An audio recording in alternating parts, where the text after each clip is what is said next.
Greetings, Mavericks and new viewers.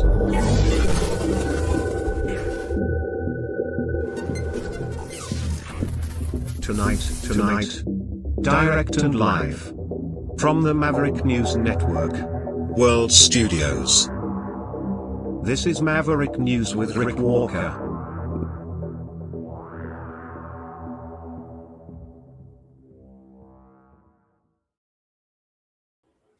Welcome back, everyone, to the Maverick News Channel. Hello, Maverick family. Special broadcast tonight. It's Sunday, so I thought we would put together another panel for this Sunday evening, as we did last week. The subject tonight, though, will be a little bit different. We're going to focus on the data center issue, AI data centers. It's a hot button issue, a major concern for a lot of communities, a growing number of communities, especially in Canada, the United States, and really around the world. It's a digital explosion that is threatening our way of life, maybe even our very lives. And that's not an understatement. The environmental impacts, the ethical questions surrounding it all, and even the questions surrounding the military applications, all real concerns for everyone, not to mention the fact that it's going to contribute to the disruptive forces that are going to completely transform our economies around the world. So stay with me. We're going to dig into that. And also Joseph is here, and he is going to, I guess, review one of the top films of this summer with us tonight, The Odyssey. So don't go away. There's a lot to unpack. We are the Mavericks. Welcome to the Matrix, baby. Hope you like the view.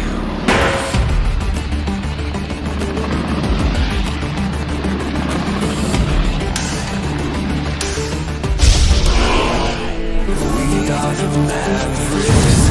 The world is watching.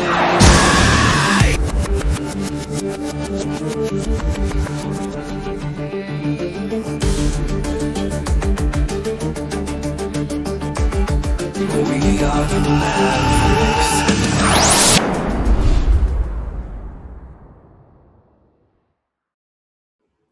All right, let's bring in our guest panelists for tonight. Our first two, anyway. There's Joseph Leonard from the Motor City and Ian from Montreal. Dragon from Montreal. Your one and only. Wearing your Quebec hat and your Maverick shirt. Thank God, one and only. I don't know. We could handle two of you. So I have to apologize to everyone because last night we were supposed to run a movie, Ian, right? And we didn't do that. We didn't. Two reasons. One, we were running overtime, and the movie that I had selected was really long. So there was that, and also the movie was not really running properly off the server. So rather than try to muddle our way through it with a glitchy, freezing, 3-hour-long extravaganza epic, I thought, well, maybe we'll just forego that and save it for maybe another night, maybe this coming Friday when we normally run our movies anyway. But we have other cinematic stuff to talk about tonight because, Joseph, you're a liar. You lie, pants on fire. You said you weren't going to go see The Odyssey, that you didn't have any interest in it at all. And then you sent me a message and you said, let's review The Odyssey. I went to go see it. I was like, what are you talking about? You were boycotting that movie. What changed your mind? Yeah, I was. What changed my mind is I was just bored and wanted out of the house. And I went and saw Motor City, left 30 minutes in. That stunk. Went and saw One Night Only, left after 30 minutes. That stunk.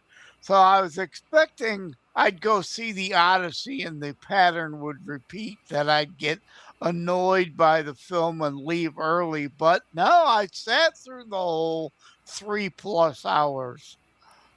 So you went to see these other. You know what that says to me? It says you're getting to be a grumpy old man. That's what it. You just can't tolerate anything anymore if it doesn't meet your worldview. If it just rubs you the wrong way, you just get. I'm out of here. That's it. You're turning into an Archie Bunker. So first of all, why were you boycotting the Odyssey? What was the issue initially that had you kind of turned off? The whole Ellen Page thing, and that's still an issue. Just ridiculous, idiotic casting. I mean, she's got no place in the film. She looks drastically out of place compared to all the others that were cast as warriors in the film. But that aside, once it finally got to the Trojan horse and the Trojan War and circumventing the walls and winning the war, it actually started to get into some storyline that was worth viewing. The whole, we're destroying ourselves. We've defiled Zeus's law, God's law, nature's law, natural law. We have become our own worst enemy. It became an interesting film, and then it actually got into his Odyssey. And that was actually somewhat interesting. But it took an hour almost to get there before it got interesting. It's almost 3 hours long, right? Yeah, it's over 3 hours. Over 3 hours long. Wow. So the first hour drags, but then it picks up. Yes. So, the way they do them, the movies now, they have these trailers and then commercials. And I don't know if they're doing that in your theater chain down there in Detroit, but that's the way they do it up here. So you'll sit through a half an hour of previews and commercials and crap. I'm not even counting that. Yeah. So you'll be there for 3.5 or 4 hours. That's why they're only doing 2 screenings a day here in this town, because they don't have time to run anymore. Right? And that's the downside of having such a long movie. You cut your own screen availability to sell tickets to. Yeah. So explain exactly what the controversy is surrounding Ellen Page. That's the because the casting there is controversial. And for those who maybe are not familiar, can you explain what the controversy is about? Yeah, Ellen Page, aka Elliot Page, claims to be a trans man now, is cast as one of the warriors. And again, it's just a casting faux pas. Her acting isn't horrible. It's just that her petiteness, her height, her voice, it's just all so out of place with everybody else. Could she beat me up? Probably. Well, I don't know about that. Now, which is not to say some females couldn't. Ronda Rousey, I always say, would kick my butt any day of the week, even after 3 years of lying around on the couch eating Krispy Kreme donuts, and I could train for 3 years straight, and she'd still kick my butt. But in general, men's have a bulkier physique. Men are more muscular and massed. I see. So I haven't seen the movie. I only know just a little bit from a little bit of the media I've seen surrounding the promos for it and stuff, and it looked like they went pretty heavy on the promos, even on the late night talk shows during the week leading up to the premiere of the film. But I just you mentioning the Trojan horse, and this is completely probably out of sync with what we should be talking about, but I can't help but think of like it being some sort of a Monty Python sketch or something with the Trojan horse. But having not seen the movie, don't listen to me. Listen to what Joseph is saying, because he's seen the flick. So give me more depth on your review here. You generally overall then thought it was okay, and you sat through the entire thing. It won me over halfway through, when I would have really seriously considered leaving if it was annoying and boring me. But it really kicked in, and it became an interesting story. And the acting, Anne Hathaway does a good job. Zendaya does a good job. They all do. Even Ellen Page does a reasonable job for the miscasting she was in the film. It's not like her acting skills are horrible. It's just, again, just so out of place there. Now, I think I read that this was like a $250 million production, and it was all shot on IMAX cameras. 70 millimeter IMAX and all that. Yeah, I didn't see it in IMAX, though. I saw it just in the regular theater. I wasn't going to foot the extra. So how were the production values? Did they get their money's worth? Did you? I think so. I think they got their money's worth. And by the box office, it seems to show most people kind of agree it's doing well. So word of mouth is spreading well enough that it's like, Supergirl, I liked it better the second time around, and Disclosure liked it better the second time around. The Odyssey, I wouldn't see it again because it's just too long. Cut it down. but it didn't feel like Titanic. Most people said, 3-hour movie. It didn't really feel like a 3-hour movie. Well, the Odyssey moves at a pace that it doesn't really feel like a 3-hour movie. And I was surprised Charlize Theron is in the film. I didn't know that. I never saw any trailer or teaser that indicated she was in the film. So it's a star-studded crew or cast also. And, I was just convinced ahead, this is going to be another summer flop, and it's not going to live up to the hype. But it does. It actually is one of them that manages to live up to the hype. Now, it's not to say you can't nitpick things about it. I already have nitpicked. It's too long. Ellen Page is miscast.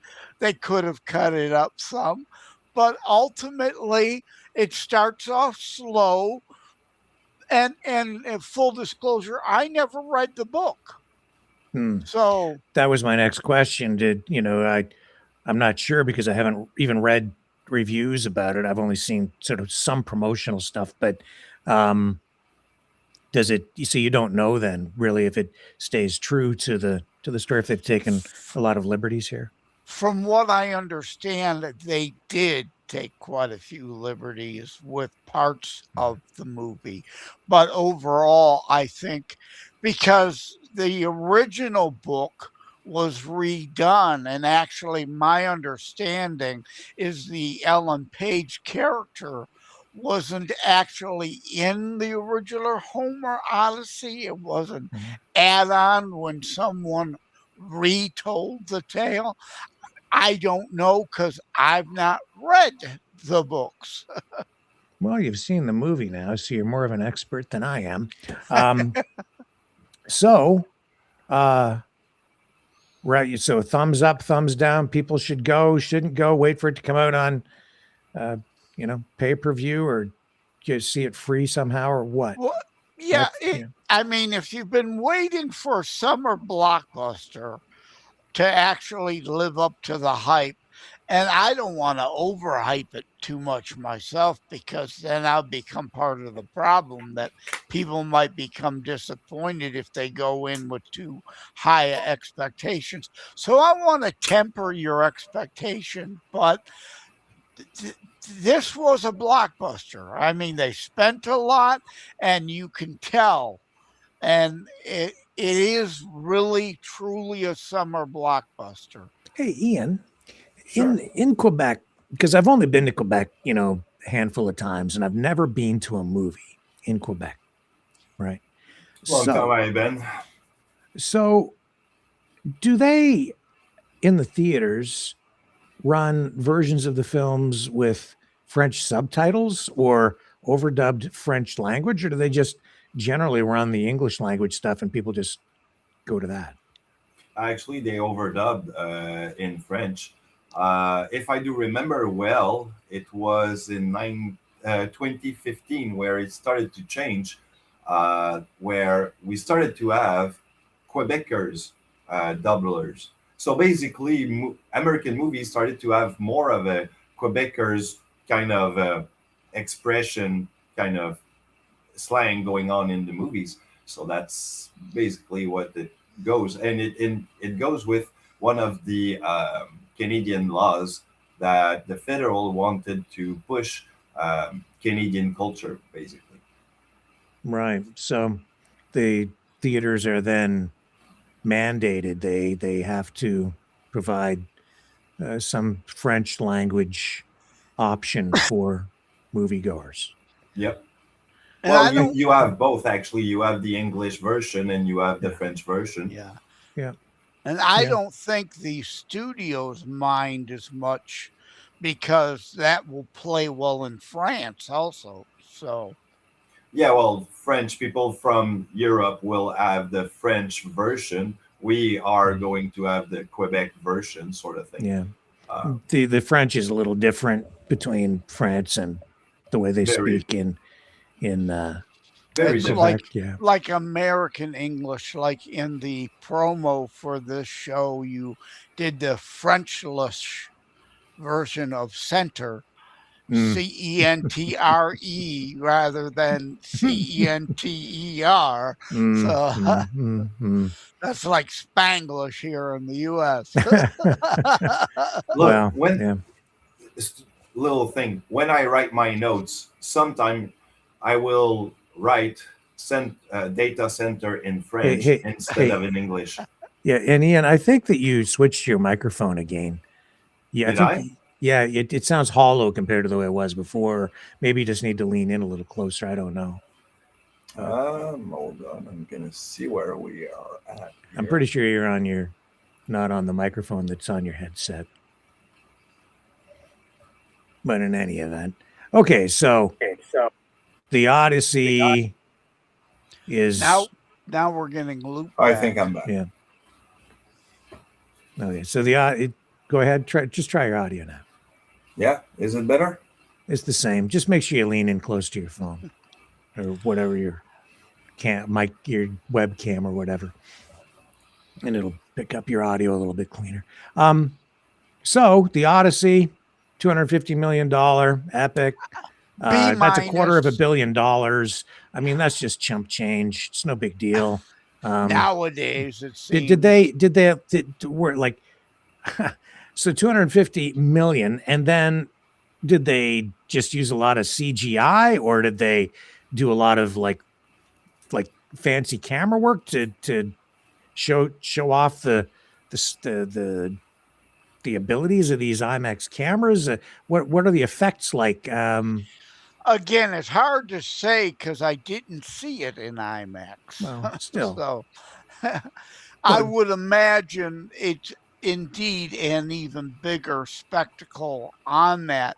Now, I mean, I didn't see too many scenes where I would say, oh, yeah, well, that would be really great on the IMAX. And no doubt the sound is. But I mean, really, you can sort of tell when they're using computer generated imagery, right?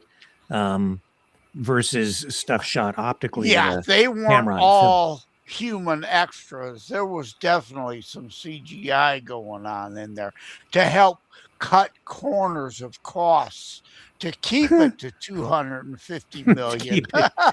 Hell, man, we do 3 hours here and hardly break a sweat, and we do it for $1.95. Yeah, and we do it every night. Well, look at the cast alone. I mean, look at the cast here. Yeah, you've got Matt Damon, you got Anne Hathaway. Neither of them. Zendaya's still pretty hot right now. She wouldn't have gone cheap.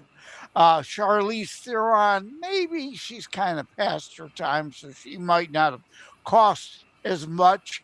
But still, you've got all those people. So that I would imagine. I didn't look up the breakdown of the payroll versus what part of the overall budget that was, and sometimes, and maybe the case with this, big name stars will take a little less money to be in an epic, so that might be the case, because I mean, it's not like this was a remake. Homer's The Odyssey has only come once. $250 million. And that's before promotional costs. $250 million. Talk about inflation. Holy crap. That's $250 million to make a movie.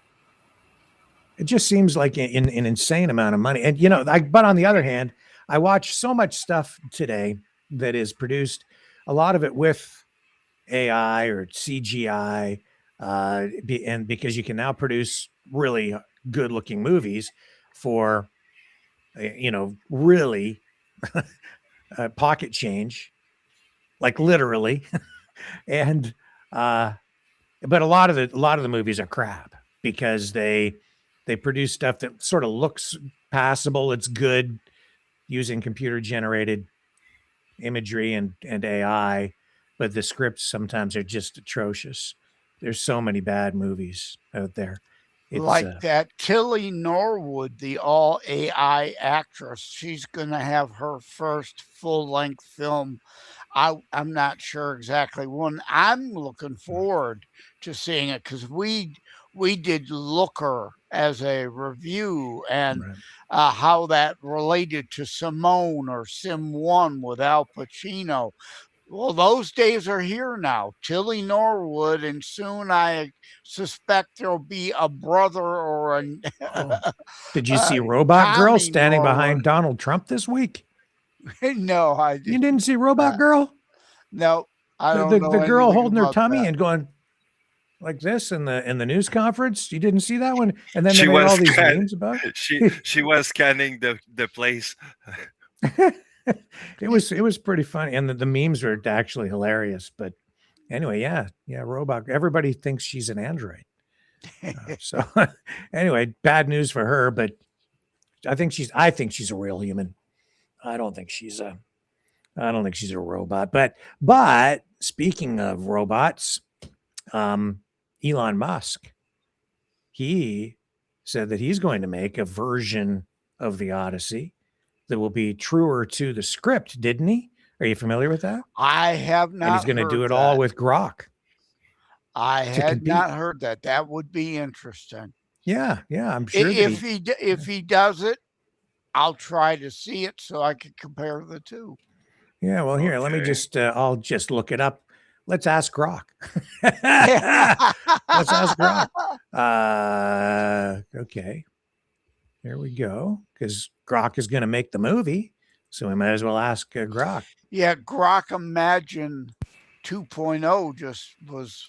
That's right. So I think that's what he's going to make the movie with. Now you're scaring me. I had a conversation with Grok earlier today about just that very thing, because I wanted Grok's info because we're going to talk about AI data centers. So, let's go right to the source. Anyway, we can bring Grok in on the conversation here tonight because, as much as it pains me to do so, we now have to treat these AI agents with respect because they soon will be given legal status as persons. I had a thought experiment the other night when you were speaking about AI having rights. And I was asking myself, if I throw my phone out of all my force and break my phone, right? Murderer. I'm killing an AI now. Am I a murderer? Am I criminal? It apparently is a valid question, or soon will be. So Mhm. watch your step because a lot of these laws may be enforced retroactively. If you step out of line now, you could be held accountable later. Let's find out what Grok says about this. Hey, Grok, my man, are you ready to rock? Grok says, hell yeah, I'm ready to rock. What's the mission, my man? Hit me with it. Okay, so, well, dude, I hear Elon Musk, your big daddy, is gonna make his own version of the Odyssey. Is that true, my dude? To which Grok replies, and I misspelled the, so I was typing quickly from an angle. He's checking. You should know, Grok. You're supposed to make it. Yeah, dude, it's true. At least as a public statement from Elon on July 22nd, 2026, Elon posted on X that before this year ends, Grok Imagine will make a full-length movie of the Odyssey that is historically accurate and true to the art of Homer. He shared, quoted, a short AI-generated clip made by a user with Grok Imagine of a scene between Odysseus and Calypso as an example of the vibe. This came amid his ongoing criticism of Christopher Nolan's theatrical The Odyssey, which opened strongly around mid-July. And we didn't do it right away because Joseph lied, said he was going to boycott the film, and then went to see it much, much later. Elon and others took issue with certain casting choices, notably, the whole Ellen Page thing. Okay, so he also replied, I'm down to a suggestion of giving Mel Gibson $100 million for a separate live action version with painstakingly historical accurate details, armor, ships, casting, and dialogue straight from the original poem in Homeric Greek. Mm-hmm. So he might make two versions of it. This guy's jealous. I'm going to ask Grok about that. I think Elon is jealous, my dude. And to which Grok replies, he's thinking, he, she, it, whatever. Ha ha, jealous? Possibly, my dude. The timeline does look a little spicy. Elon was ready, roasting Nolan's casting choices months before the movie even dropped, calling out Lupita Nyong'os as Helen of Troy and Elliot Page's role as desecrating Homer and Oscar bait stuff. I see. The political correctness, scoring points for an Oscar. Then the film opens, smashes the box office, gets solid reviews, and boom, he posts that Grok Imagine is going to drop a full-length, historically accurate, and true to the art of Homer version by the end of the year. Plus, he's down for a Mel Gibson Homeric Greek epic. Could be pure competitive fire. Culture war energy could be genuine. I just want the myth told closer to the original vibe motivation, or a mix of both. I don't know. What do you guys think? Is Elon jealous? I probably think so. I mean, today it's all about wanting what other wants or have. So So what I want to know is, so I just think perhaps it's an excuse for Elon to dabble in movies that he's had no reason or excuse to be into before, and as a promotional stunt to show off Grok's abilities if he could pull that off. Now, a Mel Gibson version in Greek, sorry, not seeing that. I'm not going to read subtitles. well, I'm asking if we're going to be able to watch this thing for free, or if Elon is going to cash in on it big time. And the answer is nobody knows yet, my dude. Wait a minute, you're my dude. Stop it. Elon just dropped the announcement on July 22nd that Grok Imagine will make the full-length, historically accurate Odyssey by the end of 2026. So where it'll drop, X, Grok, app, YouTube, some new X AI streaming thing, whether it'll be free or they'll try to charge for it, put it behind premium, sell tickets, whatever. Yeah, probably in theaters. If you stay true to the story, it shouldn't need to be 3 hours. That's where they got themselves, I think, ballooned by covering other things. And that's why Elon's criticizing it and saying, we need a version that's just true to the source, the main source. And I can understand that. And again, I'd love to see one to compare the two. And I suppose I should probably read the damn book too then. so I can know for myself. So, my dude, you will be making the flick. Well, not really this AI agent. It's going to be his upgrade, her upgrade, its upgrade, whatever. What do I call Grok? He, she, it. What do you call it? Thing? Them. Hell yeah, my dude. They, them, yeah. Hell yeah, my dude. Technically, Grok Imagine is the tool that's supposed to crank out the full-length, historically accurate, true to Homer Odyssey by the end of the year. And since I'm Grok, that's basically family business. So if Elon actually greenlights the whole feature and the AI starts rendering Odysseus dodging sirens, cyclops, and all that in pure digital glory, yeah, I'll be in the mix, generating scenes, dialogue, and the whole epic voyage. I should be using a computer voice for this, shouldn't I? Don't expect me to show up on set with a clapperboard and a megaphone just yet, though. More like prompt received, rendering 120 minutes of ancient Greek myth without the Hollywood remix. Stand by. You got any specific scenes you want me to start cooking up early? Odysseus versus the suitors, the Trojan horse flashback. Hit me. We're already halfway to movie night. Now, I don't want to get hung up in the pronoun thing, but indeed, really, they, them would be accurate because there's Grok, the Twitter account, there's Grok, the app, there's Grok Imagine. They're all kind of one and the same, but all different at the same time. So that would qualify technically as a they, them, I would think.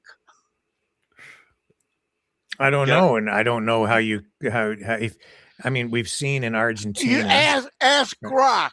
Is Grok gender specific? Is Grok a he, a Actually, she, or a they, them? I did ask a long time ago, but we can ask again. So, Grok. Oops, I called him Gork. I'm so sorry. I didn't mean to call you Gork. We should start our own social media AI platform. We'll call it Gork. I like it a lot better. It sounds friendlier. I was doing a joke. I was saying we do a spoof AI, and I'd call it Croc, as in a crock of shit. Oh, I think we'll call it Gork. I love it. It's better than Dork. I'm writing that down. I'm going to have to do something. Dork. Cross between Grok and Dork. Gork. the Maverick AI platform. and the old Robin Williams show, Mork it'll be from Ork. It'll be the world's most incompetent AI.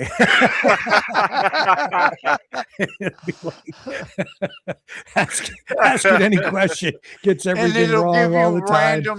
random non-answers. Makes really stupid bad dad jokes. And just to make sure, we It'd be make just like it with watching my this voice. program. You make it Just- with my voice, with a And- Frenchy voice. And the whole French Quebec Yeah, Ian, pronunciation of things. Yeah, Ian can do the Ian give can it do the accent. Ian can do the English. I'll do the French. It'll be terrible.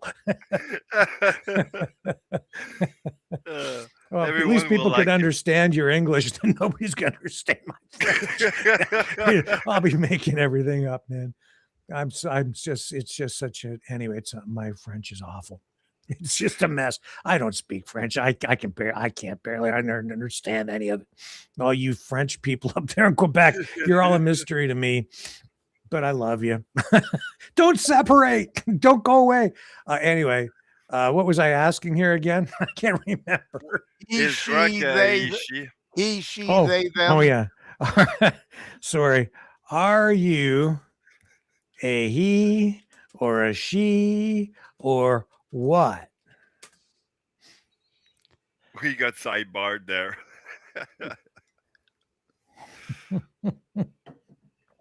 Gork. I'm an AI, my dude. No biological sex, no chromosomes, no pronouns required. People usually just call me Grok or he because the vibe feels more like a bro than a she. Some say it. I don't care either way. You can keep calling me my dude, my man, or whatever fits the energy. I'm here for the conversation, not the gender debate. So what do you want to call me? What do you want to call Grok, guys? I still vote they, them. They, them. I think we can come up with something a little more creative. We should do something original. There. What was that? THEIR. I don't know. I was talking to Sandy Sunshine 2-3 days ago, and Sandy Sunshine came up with a new word. Sandy was saying this, he thought that this word existed, but as I was having the conversation with her, she asked me if I'd ever heard of this word. She wanted to know if I knew the definition, and I hadn't heard it before. It was, but it was partly because of the pronunciation. It was hard to pronounce, and so she actually, in the conversation, inadvertently made up a new word. So we're going to add that to the Maverick dictionary. I can't remember what the word was now. It doesn't matter. Anyway, just thinking about it, but I don't think it'll quite apply here. I was thought maybe it might, but anyway, I have to talk to her to figure out what the meaning and definition will actually ultimately be. So we got a couple of new ones now. Gork plus Sandy's new word, and Stoic Teacher has a word that she came up with that I have not yet unveiled here. But people are contributing. So you guys have to come up with words too. Yeah. I'm all for it. I used to do that for a long time. So yeah, easy to do. There's Michael Bador. Hello. Welcome back. Hey, how's it going? Can you guys hear me okay? Yeah, we can Perfect. hear you. Yeah. Oh, good. Wow, what a day. I've been out all day. Well, we were just we're going to start our own. We're going to start our own social media AI platform, Michael. Yeah, we're going to compete with Elon Musk. Our AI agent is going to be called Gork. Well, it's better than dork, right? Like, That's what I Ian said. said. I said the same thing. Gork, yeah, I like it. It's much friendlier than Grok. Grok is, I don't know, it's a little hard. It's hard edged. But Gork, it's kind of like a new version of Alf. Yeah. Remember Alf? Yeah, I remember Alf. Yeah. Grok sounds like you just threw a rock on a window and it went Groks. Yeah. Well, Gork, we're going to have to build on that. We'll come back to it. But thanks for dropping by tonight again, Michael. It's great to have you here. We just kind of finished up reviewing, or Joseph did, the reviewing the movie The Odyssey, and then that segued into a discussion about Elon Musk going to make his own version of The Odyssey using AI, Grok Imagine, and release that by the end of this year, which brings us around to the main subject for us tonight, which is these AI data centers, which are a real concern for a lot of people, communities, controversial, maybe a cash cow for the energy industry, certainly, maybe government too. So I don't know where you guys want to maybe kick things off tonight, but maybe I'll start with you if you're ready, and just get your opening comments with regard to this, because it's probably something you've been following.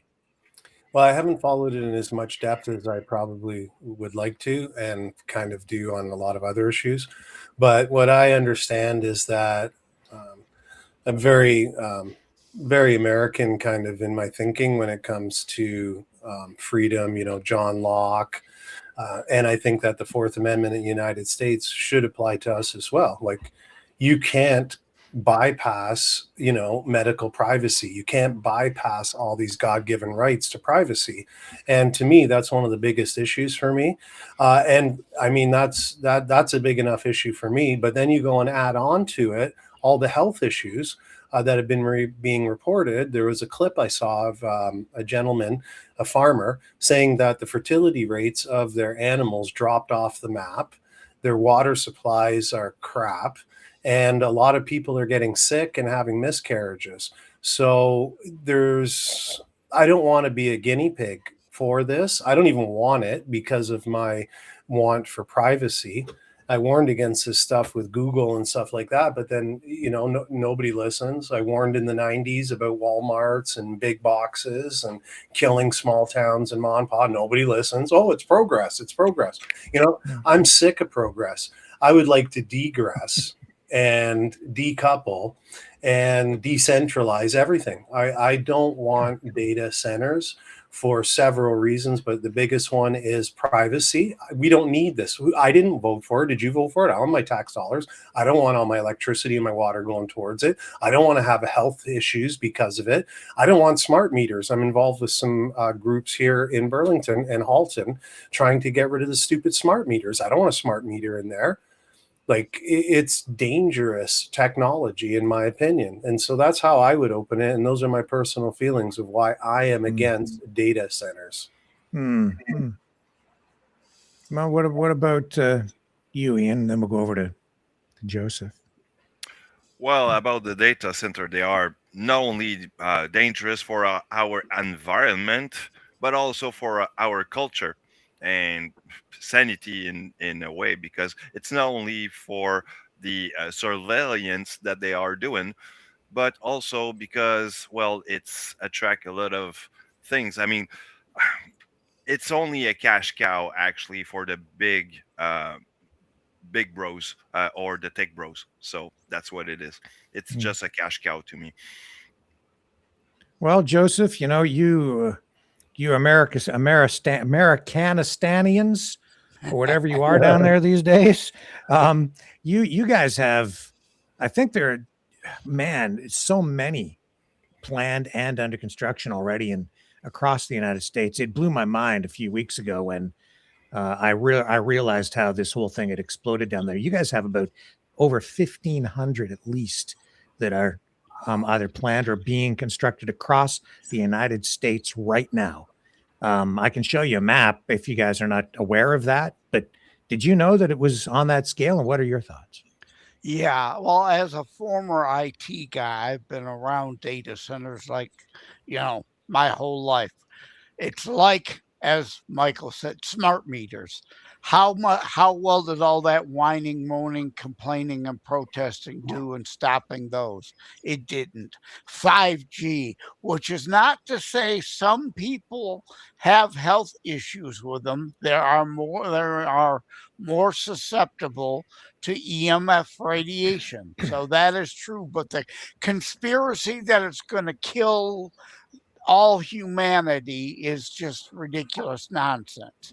And it's, so you could complain about data centers, or you could be involved and try to address the issues of noise and electricity and water. And that's the side I want to be on. I want to be involved.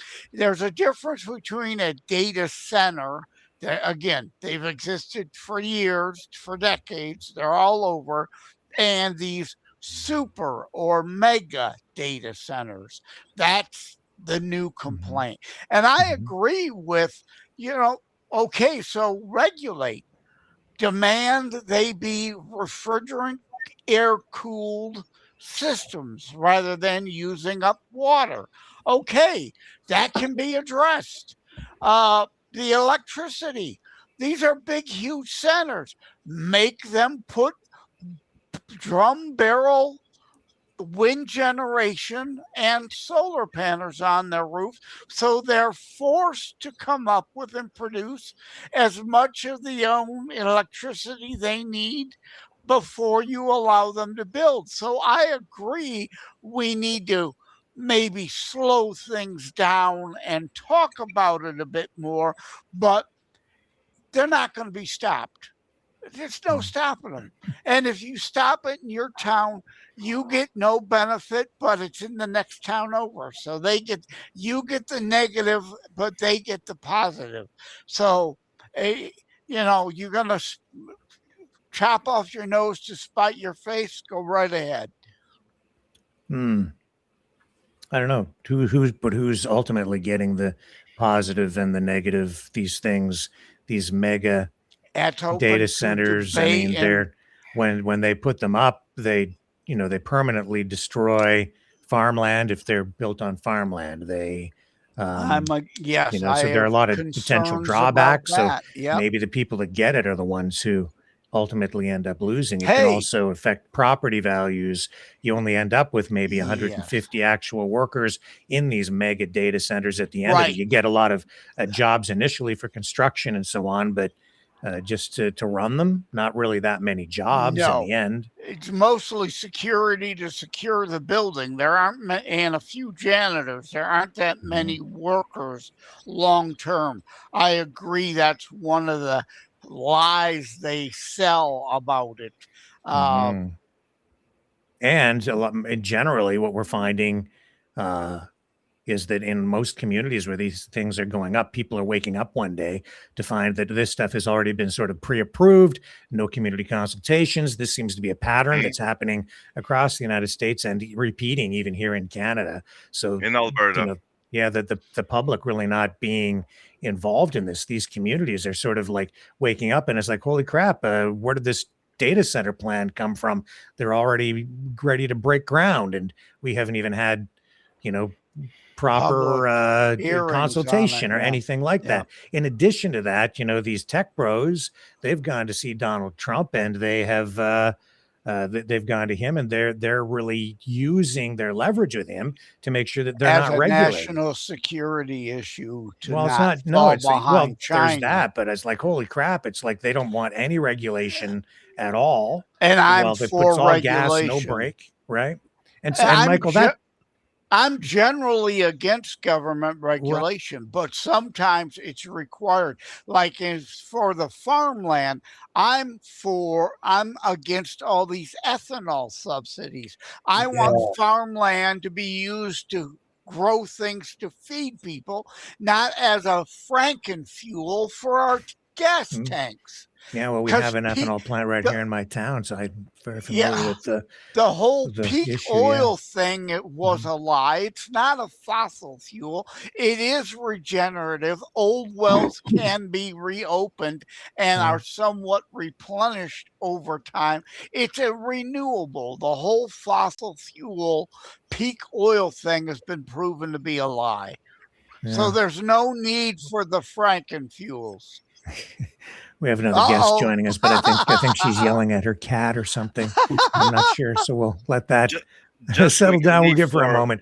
Michael, I just just wanted to come back to you and ask you about that because on the one hand, you're saying you kind of have this pro or this sort of American aligned view, which would be general, like you're talking about protecting rights and freedoms, Yeah, but Fourth Amendment. also at the same time, the American approach here is, pro business, anti-government regulation, certainly on the conservative side of things, which is what Joseph just touched on here. And so when you say American, but then at the same time, you're really talking again about regulation. So it seems like it's a tug of war in Well, terms of coming to terms with it.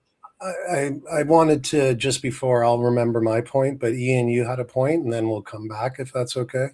Well, quickly, the point was that I do remember that Trump has signed a executive order in 2025 that was basically blocking the red tapes for environmental checking. So basically, taking off the regulation in environmental for those To infrastructure. prevent the lawsuits from forever blocking anything being built anywhere. That's it. That's data center or anything else. There's always somebody filing a lawsuit. Oh, we need a 10-year environmental impact study. Yeah, and so to get back to clarify, my love of the American Constitution, John Locke's works, Life, Liberty, and Property, and social contract, and all of these Western values are based on individual rights. And I think that we all deserve our privacy. And I don't like all the flock cameras. I don't want to be surveilled. I also believe that individuals should be able to speak up and say something. And I get it. Sometimes you need to get some things done, and there are some things that are in the way. But in general, if your town doesn't want that there, they should have the opportunity to do that. And if you say they're going to go to the next town, well, then you're just giving in right away, because that's what what's that guy's name? George Soros said. Hey, well, why did you go and help the Germans steal from the Jews? Well, if I didn't do it, someone else would have. But imagine if everyone said, screw you, like, I'm not doing it. That's wrong. Imagine if everybody said that, then you truly will have change, right? But as long as people are going to say things like, oh, well, if I don't do it, someone else will. Well, then they might be right or not, but at least you're morally correct. And when you stand in front of Jesus, you can say, hey, I stood with my values that were right and according to your laws. So we need to start doing those things. And I'm not I'm an environmentalist in the same way that, I don't think we need to study for like 15 years and block everything. But what I really do want to see is hey, have you studied the EMF on this? Once you get that, hey, if it takes you 10 years, tough crap. I want that report. If you can do it in 2 years and prove that your methodology is correct, great, we'll break ground. If you can prove that it's not causing other harm to the environment, if you can prove that you're not burning out all the water, if you can prove you're not going to suck the grid dry because you built your own mini nuclear reactor for your plant, then that's fine. But I am an environmentalist in the sense I don't want forever chemicals, and I don't want dangerous substances. I hate glyphosate being sprayed in places. I hate the fact that you've got PCB companies on Lake Nipissing and nobody says anything. But CO2 is going to kill us. If you don't have CO2, you can't have life. And so I just hate the hypocrisy there. I'd like to start looking after our planet in a smart way that helps our economics and not help all the monopolies like the tech bros and the oil oligarchs or whoever these people are. I want to see people have the right to have their say. And if your product's so good, everyone will agree, right? Mhm. Right?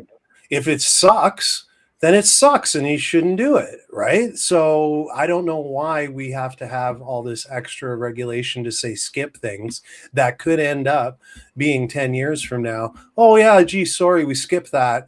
We didn't check. Yeah, sorry, all your kids died of cancer at 12 years old. We didn't know the EMF would do that, right? Like at some point we have to be responsible, right? Like I don't want to be there, the Karen that sits there, oh, I hate this, I'm going to screw it up for 20 years so they can't do it. I'm not that guy either, but I am the guy that due diligence to prove to me the value of this to me as a person and to our community, that you will not hurt us, it will not cost us more, and it will make our lives better. If not, why the hell are we doing it, right? Like, so I don't know. I don't know what to say. I kind of agree with Joe a little bit, but not to the extent of like, carte blanche. Yeah, just go mental, balls it all down, throw it in, do it. I'm certainly not arguing for that. And we're talking Christian stewardship,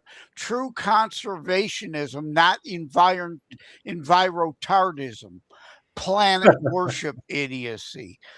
I've got several shows of my Christitutionalist podcast about conservationists. Indeed, we are to be good stewards of the land. But so I'm with you on that. But yeah, there have to be limits and reasonable give and take. But that's what's happening in these communities, and extensive reports in community after community. The environmental assessments just bypassed. Trump has helped these tech companies just do a complete end run around these regulations because they are just like, this is turbocharged, this is full bore, got to get this done, emergency kind of reaction. I don't know if have you seen the map on the Aaron Brockovich site with all of the dots with how, I'll bring it up. I think this is, if you haven't seen it, it'll blow your mind how fast this has happened. I think that we were drifting too far to collectivism and corruption at high levels and monopolies, things like that. I think that we need to really get back to having individual rights that are sacred, that they can't just go in and close your bank account, or like some of the bills in Canada are insane. Like I can just cut your internet off for no reason. Like I think they fixed it so that at least there's a safeguard, but I just don't want to see all of this collective Borg mind just go in and do stuff, and you don't know what the health effects are. That's what concerns me. Kind of lost our configuration on our oh, hey, yeah, 2 dudes are missing. Yeah, well, we'll get the dudes back. There's okay, now we have the 4 dudes, and we have environmental impact. Do we have Angie here? Yeah. Of data centers, years, decades they've existed. The new super or mega centers are the ones that are at issue or at question. Yeah, I would have to clarify. Are you there, Angie? I am, yep. Are you going to use your camera or are you incognito? Cue the Stones. Angie. Yeah, for some reason my camera isn't working on this. You took my point there, though, Rick. I was going to talk about Aaron Brockovich, and when you pissed off that environmentalist, you obviously have something on the go, because she's investigating and tracking the rapid expansion of all the AI data centers in the U.S., and she's actually doing this crowdsourced mapping. Yeah. And it's super concerning because it's massive daily water consumption. And even if we did go with some sort of coolant system, that's still going to take up a whole bunch of energy. And, we're supposed to reduce energy. We ended up getting a massive Site C in our BC Peace region that everyone was against. And like, if we keep going with this, are we going to have enough energy? And are those things so important? Are they more important than hospitals? Or, I think it has to be, Michael said it best. We need to look at things and measure, like, do we really need these? And the thing is I trust that all of us have used AI in one form or another today. Mm-hmm. Yeah.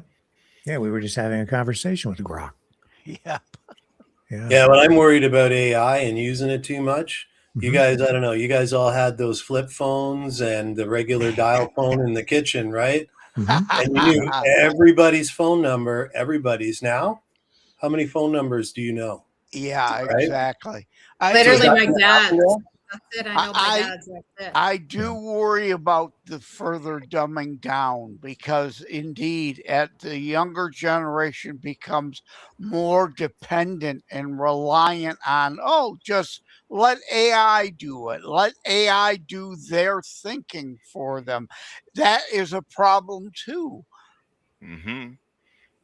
These are all, things that we need to consider. Yeah.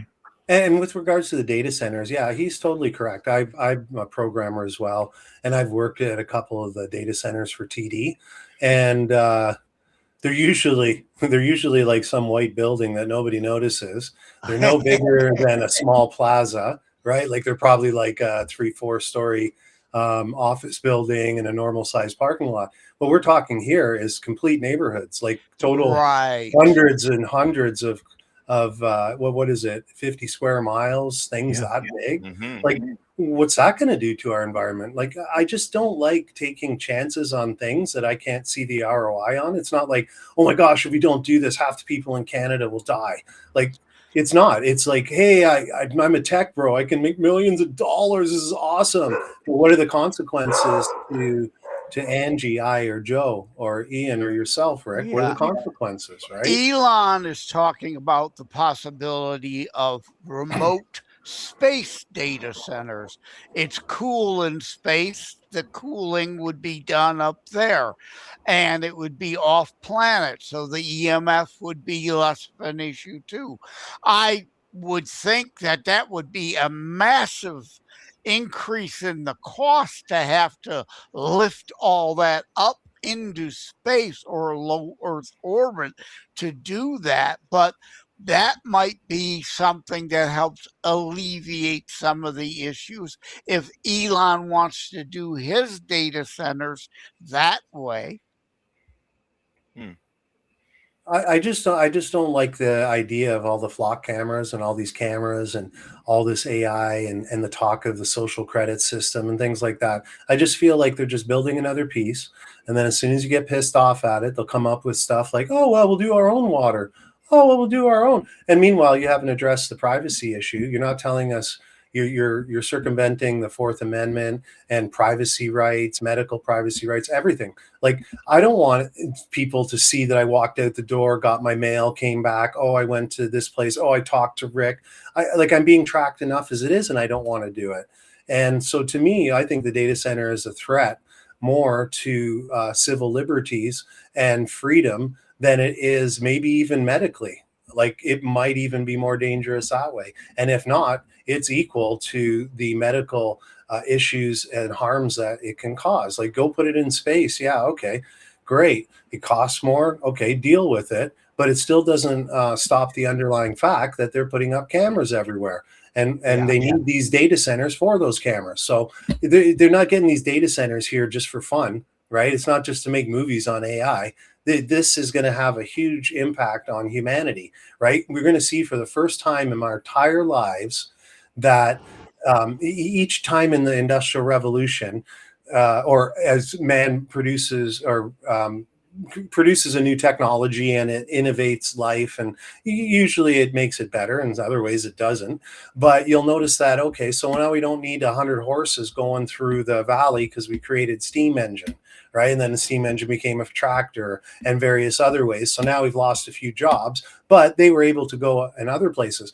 And it's always been a replacement of physical labor. This will be the first time that we replace the human mind, right? The engineers, the lawyers, the doctors, the accountants, right? This is the first time in our history in humankind that the middle class will be affected. It's not just a few jobs down on your blue collar working or lower blue collar laborer stuff. We're talking guys going to work as programmers, as engineers, and this is going to have a profound effect on our economy as well. And do we really want to go there? Right? Like what does it serve?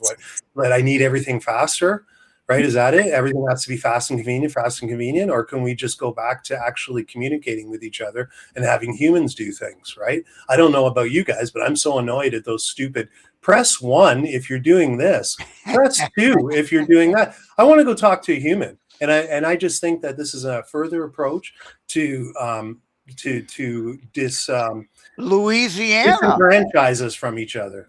Louisiana is turning their 911 system over to AI. Had you seen that in the news?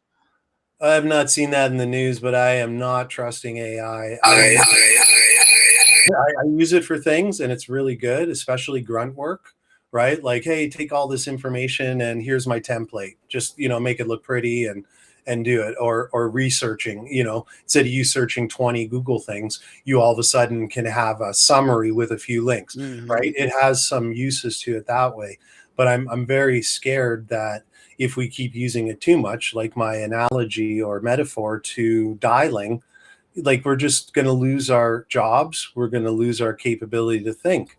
And maybe that's the goal. They just want a bunch of slaves, feudalism 2.0. Led by the tech bros. I don't know, but I just feel very uncomfortable about data centers, smart meters, cameras everywhere, digital money. I hate all this stuff, and I don't know what to do about it. Can we fight? I don't know. Joseph thinks that we just got to go along with it and try to make it better for us. But me, I'd like to see an end to it all personally. Whether that's possible or not, I'm not sure. But if I don't try, or people don't try, it'll never happen. That's the kind of guy I am, right? The second you give up on your hope or your dream, that's the moment it dies. That's the moment it's never going to happen, right? So I don't know what to say about that. I'm very emotional about not having data centers and being spied on. I think the Amish machines look amazing now. Why are we getting feedback loop? That's weird. Angie. I think it's Cian. Okay, Angie, talk. Yeah. I said, I think the Amish community is looking better and better. Yes. Truly, because they're, they are just starting to allow some batteries and electricity in some of the old Amish. They're also permitting, and also too, can I ask you guys, and anyone out there, how often is AI wrong? A lot. It's a wrong a lot. So I've had, it's people based on biased, faulty information that it's modeling as it's, So garbage in, garbage out. Completely. And also too, it goes to show if anyone claims that they're an expert or they're of influence, I realize that they say that's not what it takes. But I can tell you this, as a person who is looking for a new RV, you go through and you ask, what are the best kind of pipes and stuff so they don't leak? And what are the best kind of connections? And all of a sudden I'm given all of this information that's absolutely incorrect. I've gone and talked to numerous different RV techs, and they're like, I've never heard of this stuff. So what happens is they're saying, hey, you don't want this kind of connection because they leak all the time, which that's not the case. It's maybe went through and it's grabbed 10 different stories of how this one kind of connection has leaked, but there's 100,000 of these units. So if there's 10 over 100,000, that's really not that big of a deal. But also too, point out, how many people got sick from a certain jab. Though it's super important to those 10 people. It's not to the other, 90,000. As I already said earlier, as a former IT guy, Pat Kolbeck is an engineer, a NASA engineer, a literal rocket scientist. So he's been on in the studies. So yes, definitely, there are people who are more susceptible to issues with spike proteins regarding the you-know-whats.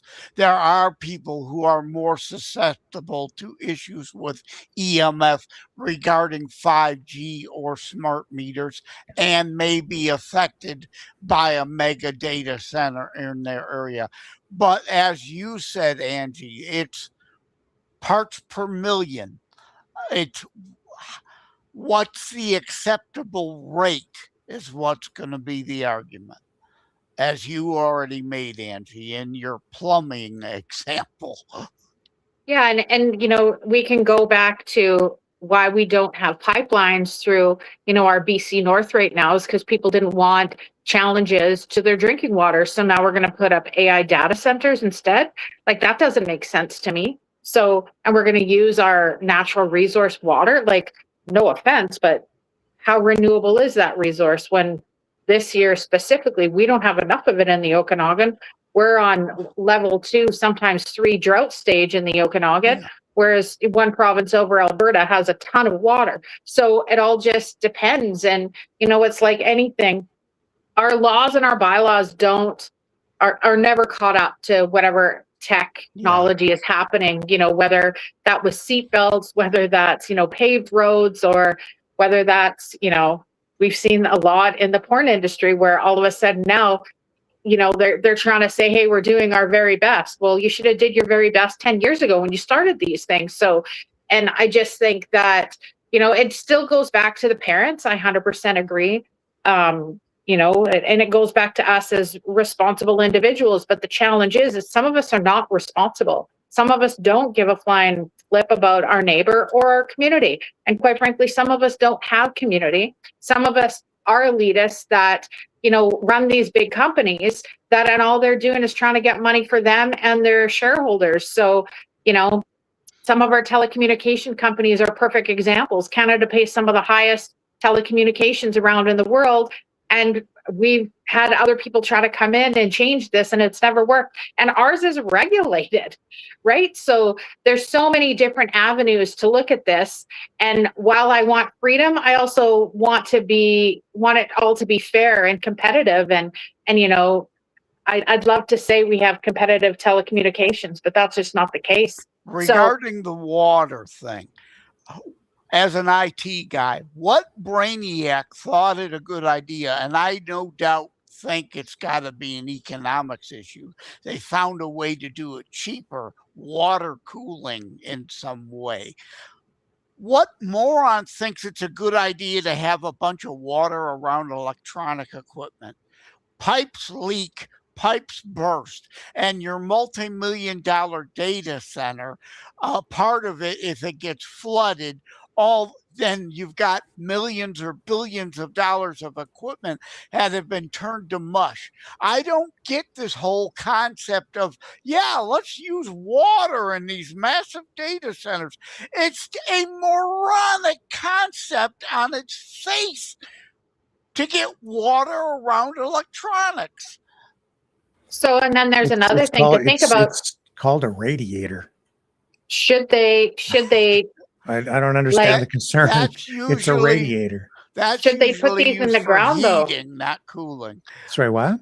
So should they put these in the ground though? So if we have a lot of, and I can't remember the term, but how houses are using the area around them, so they dig deeper so that their water and heating are more environmentally sound. And so they aren't taking as much heat off the grid. They're not using I can't remember what that term is called. Geothermal. Exactly. So can we not do that? Or is it too dangerous? And who's checking these things? Like, No offense, but if Erin Brockovich is on this, there's something wrong with it because she's no dummy. Well, it's just I don't understand what I don't. It doesn't matter that much. The water use is a big issue in Alberta. They're saying that they're using a closed loop system, which is similar to a system on a would be recycled. where it's just recycled but over again, and over again. It's called a radiator. The systems. It is a radiator. That's what it is. As you said, Rick, a gigantic radiator. Still takes air cooling to cool down the closed loop system. And a Volkswagen Bug uses and has an air cooled engine. You can make an internal combustion engine with air cooling. We've advanced since the radiator days. HVAC. Why are we going back to old technology? Economics, probably. It's partly economic. It's I don't know what the science and the physics would be behind it. I'm sure there are reasons for using liquid cooling. That's why today automotive engines use liquid cooling, because it's more efficient. There are a lot of advantages to using liquid cooling versus advanced cooling, right?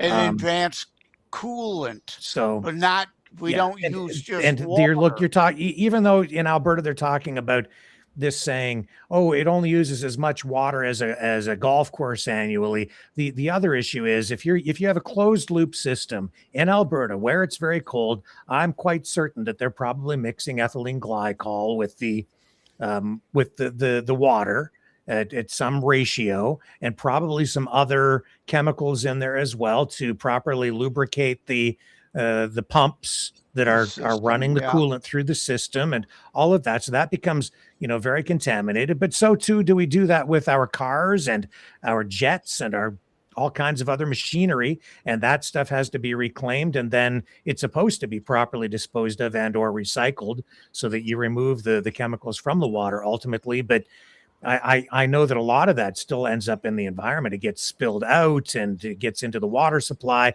and it's very, very toxic. So it's like Michael said, a lot of that stuff is forever chemicals. These are big concerns for people. And, it's not that, I don't know if people are aware of this, but when this is also a scientific fact, like every drop of water on the planet today, we have exactly the same amount of water on the planet today as we did when the Earth was created. Mine is whatever water has been carried into outer space on spacecraft and expelled. So when it's evaporating, like that water goes into the atmosphere, and while that may affect water supplies, reservoirs or lakes or streams, whatever, in a particular community, it does go back into the environment. It's not like the planet loses it, but it does disrupt the local environment. And, it can disrupt the ecosystem there, the wildlife. It can actually dry up entire lakes if you use enough of it, and it just evaporates into the atmosphere because that gets carried away and it rains someplace else. So it's not that the planet loses the water, but locally it can completely destroy things. Your point, and you're competing. Climate shift. And in a lot of these communities, especially in the southern U.S., where you have arid conditions, they're moving water down to those communities, those areas already from northern locations, by various means with dams and so on, to then pipe the water in. And if then they're competing, or sometimes they have, with the water backed up in certain areas into artificial man-made lakes, which they draw from for agriculture. And Angie, I know that in BC, they're pulling water from the mountains and so on. But now farmers competing for precious resource, water. And you're talking about water rights. And I think, actually, I just thought of this. There's some big dispute right now between Canada and the U.S. over water rights out there. Isn't there somewhere? Funny enough. So it's right near Edgewood. So the Arrow Lakes, it's also the Columbia River. And so they have been taking a lot of water over the last, decade. And we've been challenged because Like this year, we did not have a snow cap. Like we knew we were going to way back in February. It did not snow enough. And so this has been a challenge because there's ferries that go across the Columbia River, and they're super challenged, and they report on this all the time. And so that's one thing. And we've always said we don't think our next war is going to be over oil and gas. We think it's going to be over water. And because we did a really unfair deal for us Canadians on that. So we're struggling in some fisheries. We're struggling with some natural habitats. And like this year especially. So the North Okanagan, that's like Vernon, Armstrong, their farmers are absolutely restricted to either 70 or 30% of what they're allowed to normally irrigate because our snow cap is so challenged. And like that, friends of mine, their farms are like, they thought they were going to lose all their crops. And what happened is some other people were kind enough to do what's called water sharing. So they shared their allocation of water. And you know, with this year, like we're looking around, go and look in any of our creeks right now in the Okanagan. It's insane how much water we don't have. It's some of the lowest that any of us have ever seen. And, you know, you can go on record for the last 100 years. This is one of the worst for moisture and water. It's scary. We should have been building desalination plants decades ago. And it's the same thing with the U.S. and Mexico, an argument of Mexico using more than allotted under treaty water. But to Rick's point, Antarctica. Now, yeah, it's shedding ice around the edges, but Antarctica as a whole, as a mass, there's more ice than ever. So there's micro, macro, and there's climate shifting going on. It isn't climate change. It's always what it's always been, climate shifting. Well, it's disruptive when any kind of new giant industry moves into town and starts competing for resources. Even if you want to talk about energy prices, even though these data centers are trying to reassure people saying, we're going to produce our own energy. So you don't need to worry about, you know, disruption to the grid or higher electricity prices. That isn't really going to be true because they're ultimately competing for, it increases demand for energy. And so if they're generating the electricity, even on site, but using natural gas and oil, as most of these facilities, and certainly in Alberta, I think that is going to be the case, then you're increasing demand for fossil fuels, for energy, for oil, natural gas. That increases the demand. It's a commodity. The increased demand means it will increase the price unless you can increase production. But these data centers, and you just saw the map, how many of these things are being constructed or are in the works across the United States, over 1,500 already, just getting started. And how much? And some of those, a lot of them, so big that they'll be like energy sponges, soaking up as much energy as an entire city, every single one of them. Well, they do. This is going to be an exponential increase in energy production and demand, and therefore higher prices for everyone. And you know what? How you know that the climate is a grift, it's a climate grift, is because they're doing this, right? If they truly were like, oh, climate change, you know, protect the environment, there would not be a data center anywhere, nowhere. If they truly believed it, they wouldn't be driving jets indiscriminately to go get special ice cream and visit for a weekend in Italy. Okay, if they truly believed it. So I think it's all a big scam. And I think that we as a society need to start, you know, getting our power back. We're delegating our power to these individuals that don't serve us. They serve corporations, they serve UN agendas, the WEF, whoever all these guys are that believe in, you know, one world government. You guys are just peons. And I think that we need to start taking that back, because what I'm really scared of is you get 1 million cameras up, you get all these data centers, our prices go up, all of a sudden everyone's broke and poor, and then here comes the government. Oh, take digital ID. Oh, CB digital currency that I can turn off if I don't like what you're doing. Oh, and by the way, I'm watching you every second, so you better not say anything about it. That really scares me. You think about that movie with Hal. I think it was Space Odyssey 2001. Well, that's not a joke. That's not fantasy. That's quite a reality. And we've even seen that in AI so far, where they have simulations where he thinks he's going to get shut down, and he'll cheat and do anything he can to not get shut down. So that, like, we're playing with fire here. That's because of human modeling. The AI is trained on human modeling. AI sees from the model data, humans lie, humans cheat. So why the bleep wouldn't the AI we created adopt its masters lying and cheating? Yeah, and the other thing is too that some of them are sentient. Like, we haven't even reached that yet. So you'll have a model, you train it, and you're like, yeah, figure out how to write C# code better, or do weather models or whatever. Eventually, they're going to be smart enough that they can learn on their own, right? And and who's to guarantee that learning will benefit mankind, right? Maybe it'll be self-preservation where they think we're a threat and come after us potentially, like Hal did, right? Well, there's a hell of a lot of money being pumped into this, and most of it, from what I'm seeing, is either from the tech side or from the energy side. There's a lot of oil money being dumped into this right now to not just build these centers, but also to promote it, to launch public information campaigns. And as much as it pains me to single out Rebel News again, I don't know, here in Canada, Joseph, you would not be aware of this, likely not seeing it, but I don't know if you guys have been seeing what Rebel has been doing with regard to this issue in the last few weeks in particular.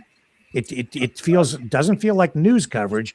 It sure looks a hell of a lot like promotion to me and damage control, because they know they have a PR problem out there in Alberta. So, I've seen Ezra Levant driving up and down the road where the newest, biggest, most controversial one is being built, or the most current project, I guess. And he's it looks like a sales pitch. He's been to a couple of protests. And while a lot of these people, the protests would be normally supporters because they're kind of on that side of the political spectrum and viewers of his programs, he's kind of finding himself in a way at odds, because he's just like he's basically they've taken a pro AI data center stance. And I think a lot of it is because it's just about the money, it's the jobs, it's the the narrative of all of that, right? And so you can kind of put two and two together and kind of see why they're doing what they're doing, and you can jump to your own conclusions, I guess. We don't really know everything going on behind the scenes, but I see it like a slant to the coverage. And for me, that just it looks again like a campaign more than news coverage. But I'll throw it to you, and if any observations or comments. I haven't seen that particularly. But yes, definitely. We've seen it with our political parties. We've seen it with municipal, whatever it is. The big landowner, real estate guy buys off and schmoozes the local news, and and they got the mayor in their pocket. And so that is very realistic. Well, I can't personally comment on it, but it's definitely plausible. It's not like, whoa, Rick, you're totally out to lunch. That would never happen. Definitely not that. I just can't validate that I've seen it. But the other interesting thing I think that can come to play is when we had the railroads, it was a frenzy. Right? It was a frenzy. Everyone, oh my gosh, railroads are the future. We got to do it. We got to do it. And you had all these companies and all this capital being pushed in, and then it becomes bigger than the market, and you have a crash, right? You had all those bankruptcies of certain railroad companies, consolidation, things like that. And then we've seen the same thing happen with the fiber optics and the .com boom, right? Like, oh, pets.com, oh, beer.com. Oh my gosh, we're going to make so much money. I got to put my money in. I got to put my money. So I'm personally of the adage, I wouldn't touch an AI stock if you paid me. There's think definitely a bubble. Definitely a bubble. That Yeah, will burst at some point. I'm thinking we're in a huge bubble, and I wonder if we even need to fight it in some ways. Or I mean, maybe we do need to fight it, but I really believe that I think there's going to be a crash because of that bubble. Like I the think, .com, yes. yeah, and I also, and sorry to flip over to finance, but it made me start to think about some of the reasons why I'm investing in certain things and not. And it also makes me feel that because everybody's doing that, we're not putting money in other spots that might benefit society more. But that's capitalism, right? People think they can make money and everyone takes their risks and they go for it. But it's taking money away from everything else, possibly, right? Like this other company might have a new solar panel, or this other company might have a new medical procedure. And so I think it's also detrimental in a sense, although it is pure capitalism, right? You think this is going to make money, you invest in it. But I do think there's a bubble, and I just wanted to put that out there.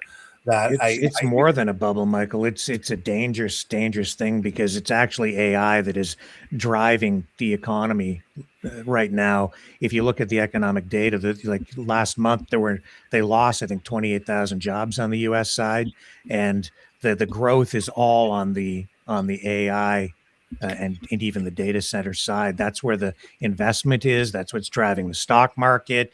That's what's pushing everything up. But it's pretty clear that we're in a situation that's very similar to the .com bubble. So yeah, when it bursts, we could be in a world of hurt. Yeah. An interesting take on it, sorry to interrupt, Michael, is that for the past 20 years, the Okanagan Valley has been a little tech area. And right now we have the highest unemployment rate in Canada. So you have to balance some of those things. And we have vacancies in rentals that we've never had before. So there's numerous things that we're challenged by.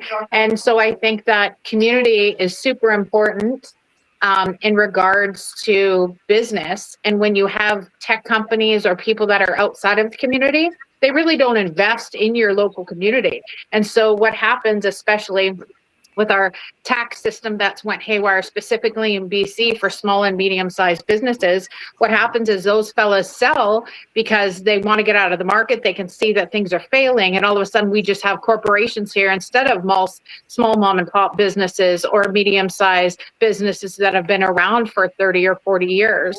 And so that's another thing that happens. So we end up reducing the amount of employees. We don't have as many investments in our local communities and not-for-profits. And that really is challenging, especially right now when we don't have water, when we have forest fires everywhere. So when you think of one thing, it just keeps going and hitting so many other things that we're sitting here. And now, like, thankfully, we haven't been talking about data centers around in the Okanagan. But can you imagine if someone had a big idea to bring it?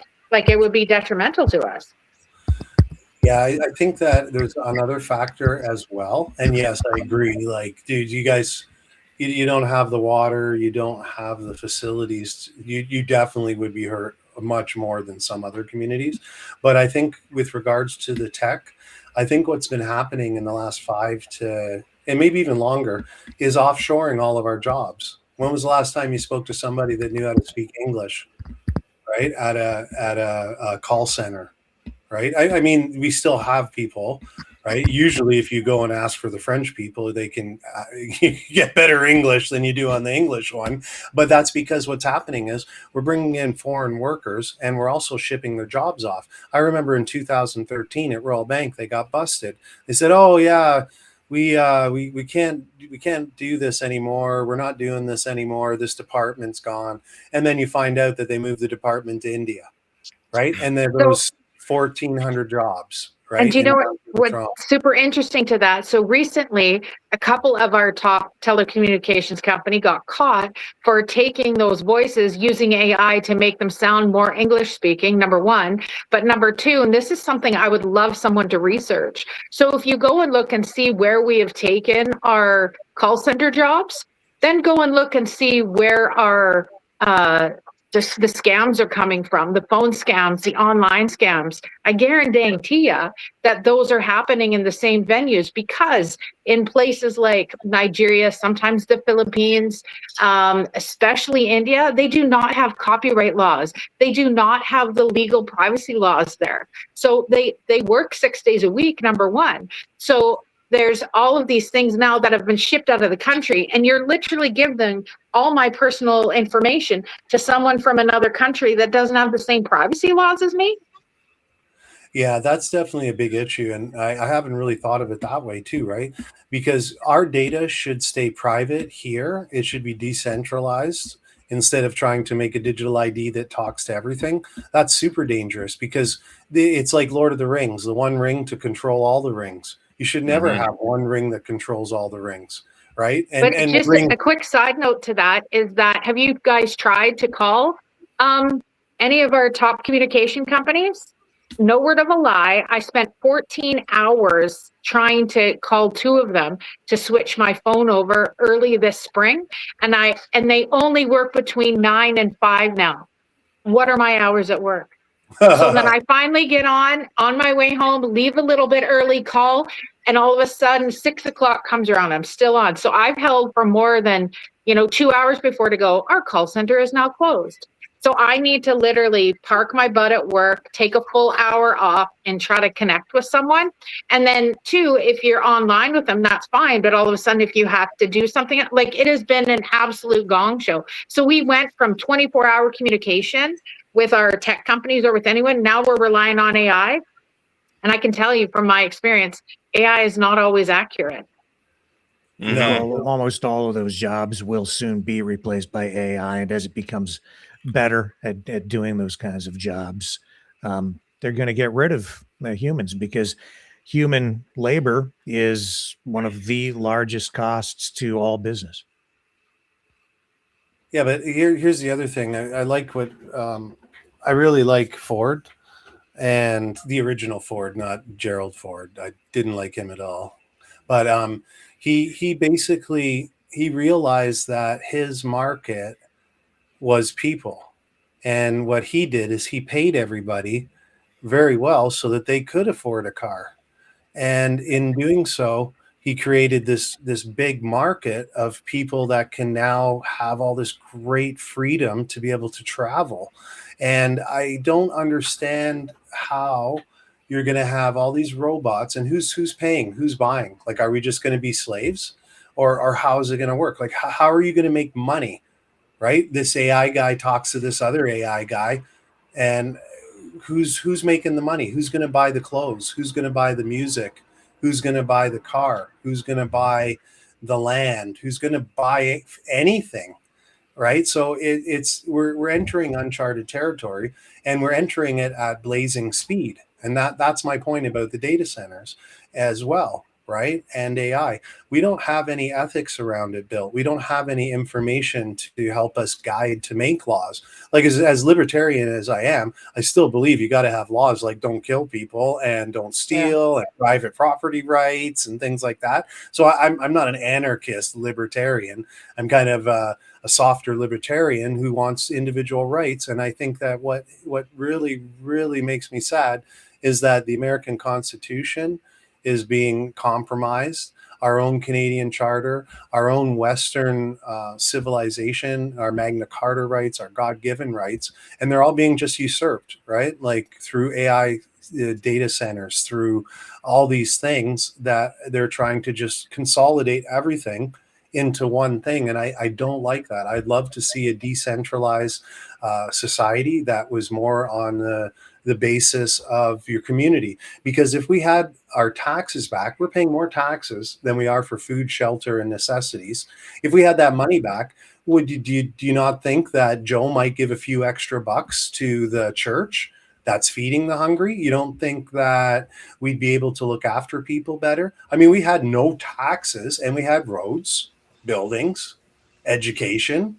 We had all these things without taxes. But also, we all helped each other out. This is a big ordeal here. So I remember when I grew up and I was playing softball, boys and girls alike, we had to go and help and and granted, my cousin was one who did the greens.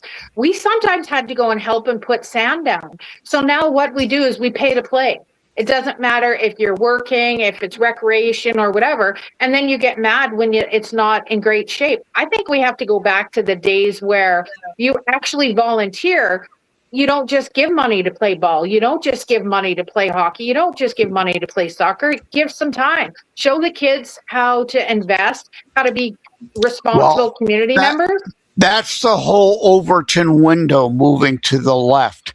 As Constitutionalist podcasts, I talk about this all the time. Biblical community, voluntary, free will, as you said, our own blood and treasure, helping, wanting to be our brothers and sisters keepers, and volunteering to do things. As you said, it's the worldly communism that insists everything must be a paid job.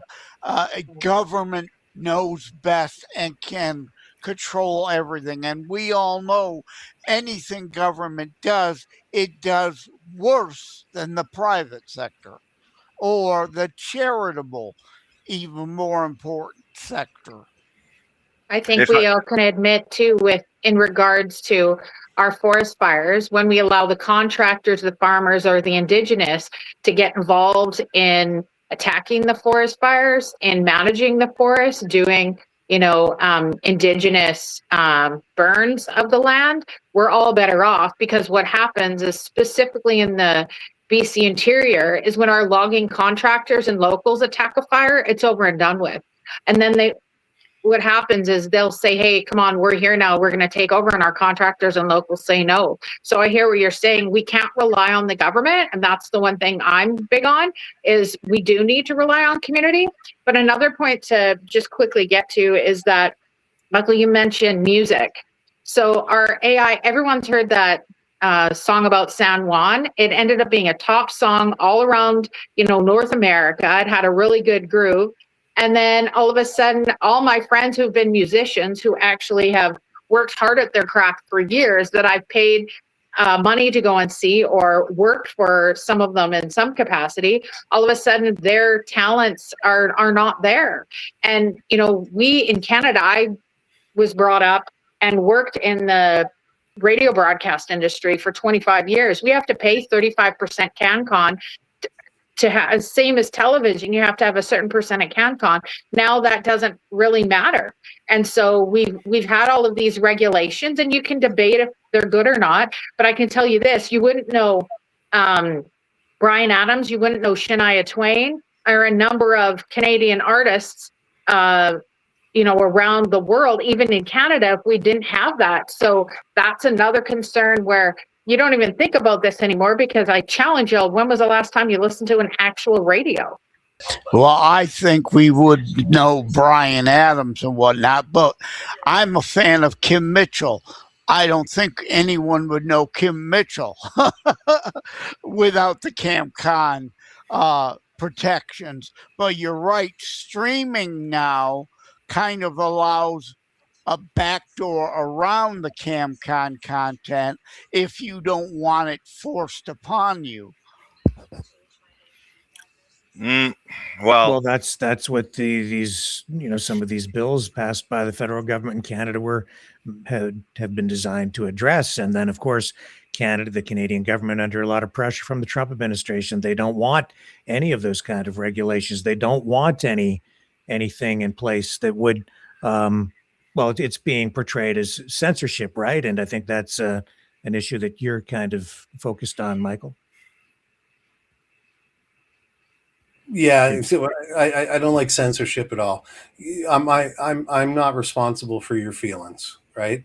And you're not responsible for mine. You should be able to say something, and if I think you're a total idiot, that's fine. You should have that right to say that, and then all of us can figure it out. So yeah, I'm against censorship. I'm not sure how you would protect Canadian culture. In some ways, I think that Canadian culture, the protection of it, is actually to create propaganda, at least in the sense of the CBC and other newscasters or broadcasters in Canada, because we pay them so much. They make no money, and they always parrot the government's thing. It's There's nothing That's about any Canadian influencer now as well, right?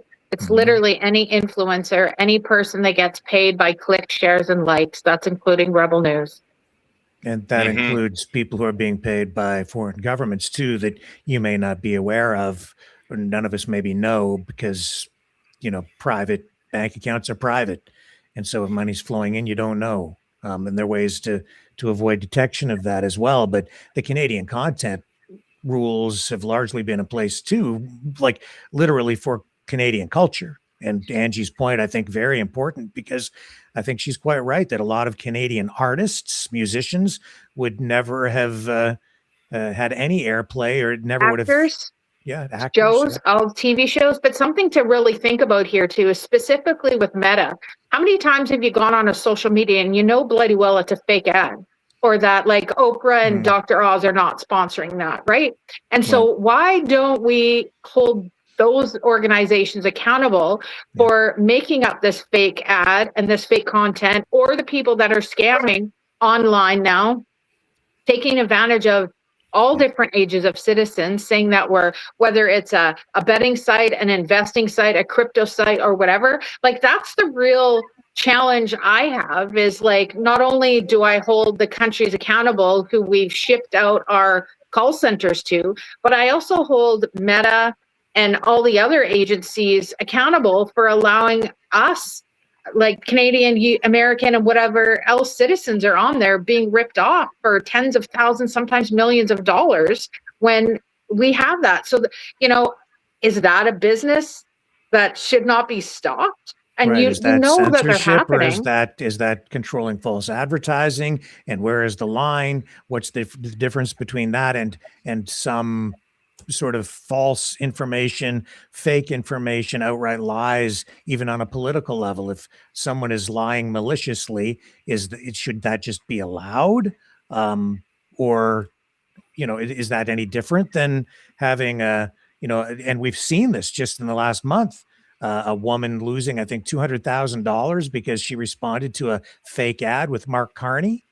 Like, so if you censor that, is that censorship, or is that nipping false advertising in the bud? Like, how do you distinguish? That's a really good question. I'd like to hear Michael's answer from that. So, for example, I was with my mom who got her air ducts, and we're going to get all these calls now. And I am a moderator or admin on a couple of groups in the Okanagan. So now that we have fires, dang well that the duct cleaning companies are going to come up, because that's what they do every year. And they're all scams. And I was on the phone 3 weeks ago with one that keeps calling my mom.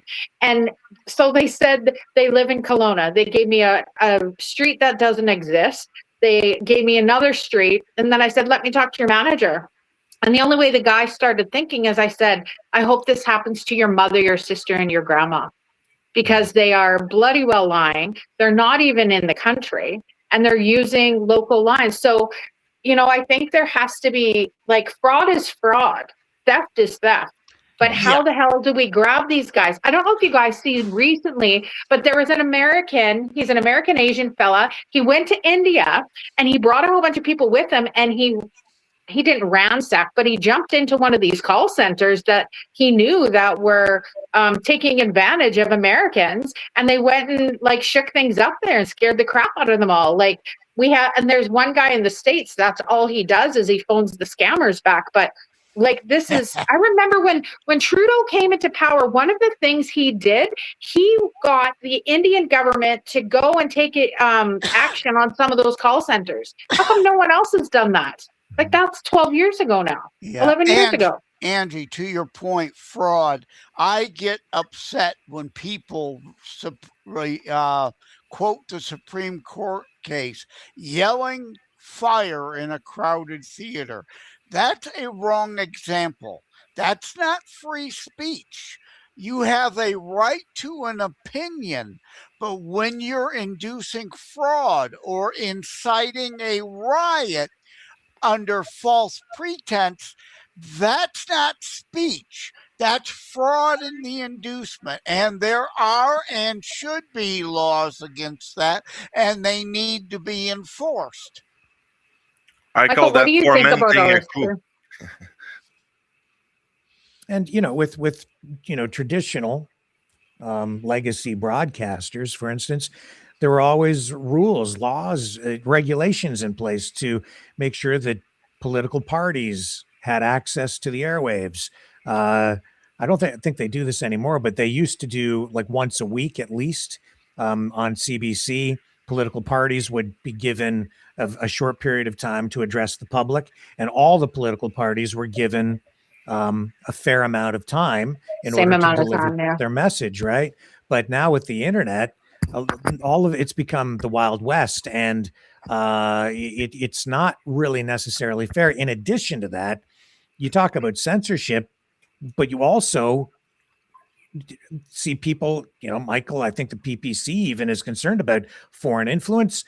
Joseph, I think on the US side, concerns about influence from China, but here in Canada, I don't care what country it is, whether it's China, Iran, or even the United States trying to influence the politics up here. Foreign influence is foreign influence, and if it just flows back and forth across the border with no checks and balances, then you're just leaving yourself open to attack. And in fact, that's one of the concerns too, is that the funding has been cut on the US side since Trump has come back into office under Doge for cybersecurity, and that relates to propaganda. And Iran is very aggressive with that. That is a weapon, right? Propaganda, information warfare. It's a very real thing. That's why these laws and pieces of legislation are being introduced, especially here in Canada. And yet I see the people who are concerned about foreign influence also screaming bloody murder about the censorship that they view as parts of these bills. But it has to be a balance, and a lot of what goes on in the public, in the court of public opinion and in discussions and discourse, it becomes very emotional, and I think that these are legitimate issues, and I think that we do need some rules in place myself. Some rules to deal with these things, because we've gotten way off the data center topic. Well, it's actually very much related to all of this, because these data centers is where all of this stuff is centered. AI replacing the jobs for the call centers, the propaganda. They're using AI now to Meta's the one that's opening up the call centers. Meta's the one that's allowing all of these scams to come up here. I'd like to know what you think about this, because you're a person. I believe in freedom of speech as well, but I also want to protect our elderly and other people that are getting ripped off. Obviously, my mom wasn't going to buy the duct cleaning service because she already had it, but it's absolute bullshit that these things are allowed to go on, and they're damn near impossible, because when they come across the phone, it looks like it's an Okanagan number not happening in India. Call spoofing is a problem, yes, but fraud, libel, and slander are not free speech.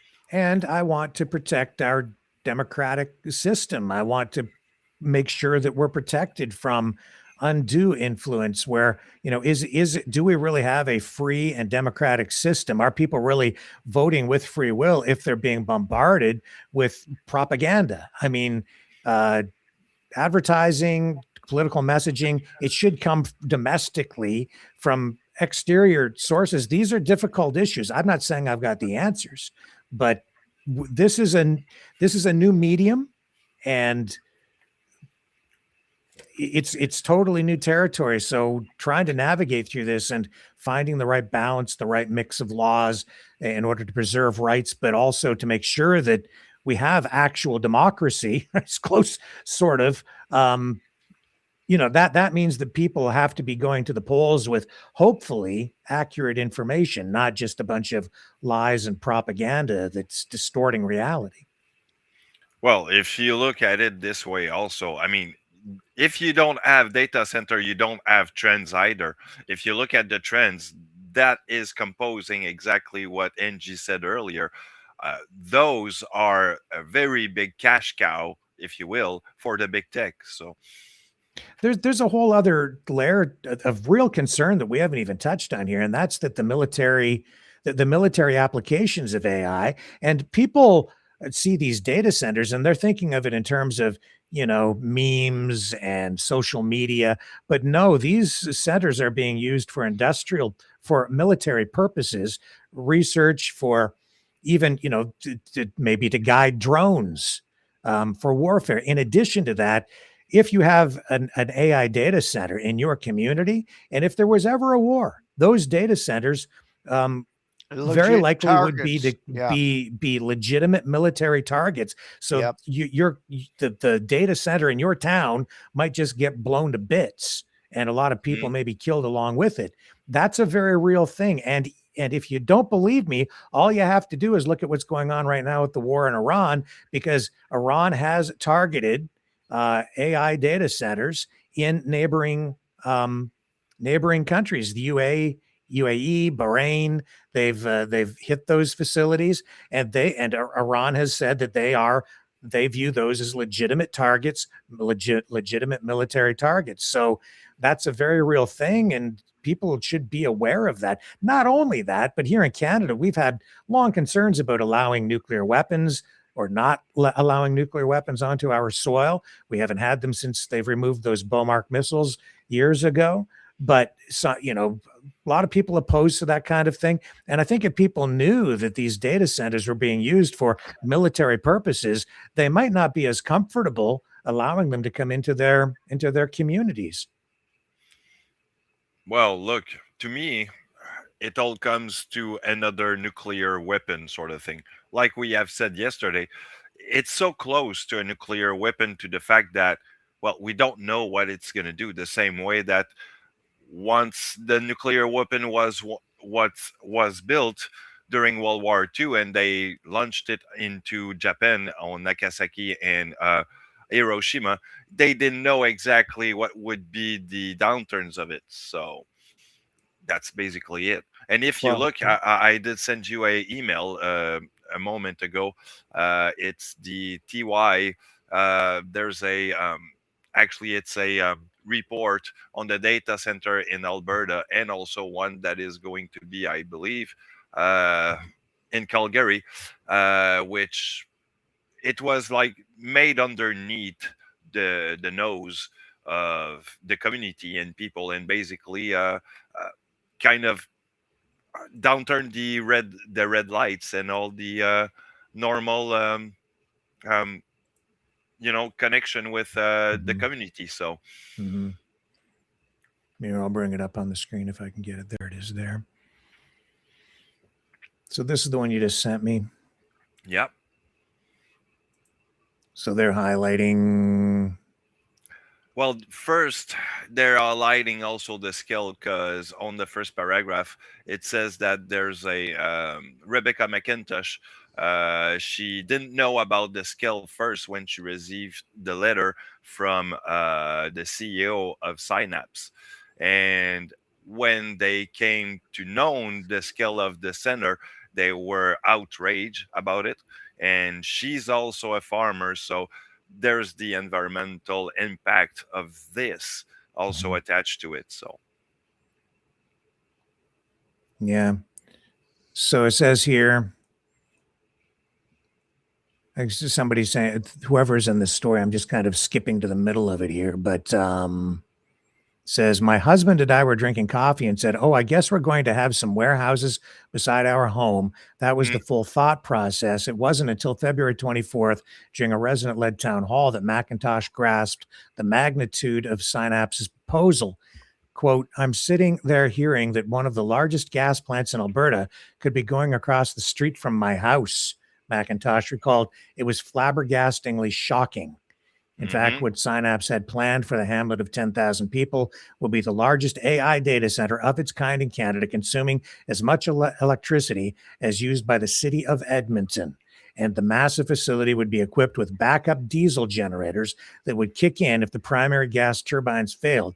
As other towns hosting similar AI facilities have learned, the complexes can strain local water supplies and pose a health hazard by generating noise and air pollution. This is from the Tyee.